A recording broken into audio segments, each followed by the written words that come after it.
அதாவது வெற்றி என்பது தொடர் வெற்றி அல்ல.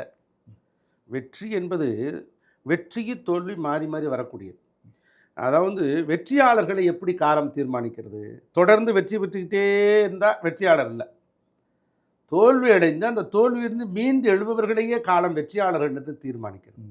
அதுதான் அதிமுக பல விஷயங்களில் புரட்சித் தலைவர் எம்ஜிஆர் இருக்கும்போது தொடர் வெற்றி, 2ஆ உடைஞ்சது தோல்வி, 91 வெற்றி, 96 படுதோல்வி, 98 99 நாடாளுமன்றத்தில் பெரிய ஒரு ஒரு ஒரு பெரிய தாக்கம், 2001 வெற்றி, 2006 தோல்வி, 2014 ஆட்சி, மீண்டும் 2016 ஆட்சி. அந்த ஆட்சியைத்தான் அப்படியே கொண்டு வந்தார் அருமை அண்ணன் எடப்பாடியார் அவர்கள். இப்போது போராடி கொண்டிருக்கிறார். 67 இடம் என்பது சாதாரண விஷயமா? புரட்சித் தலைவர் எம்ஜிஆர் இல்லை, புரட்சி தலைவி அம்மா இல்லை. ஆனால் எடப்பாடியார் தலைமையில் இங்கே இயக்கத்திற்கு 67 இடம் கிடைத்திருக்கிறது. எதிர்க்கட்சி தலைவராக இருக்கிறோம் என்று சொன்னால் சாதாரண விஷயம் இல்லை. ஆகவே மக்களுக்கு தொண்டாற்றுகிறோம். மக்கள் தான் இறுதி எஜமானர்கள். வாக்களித்தால் கோட்டைக்கு போவோம்.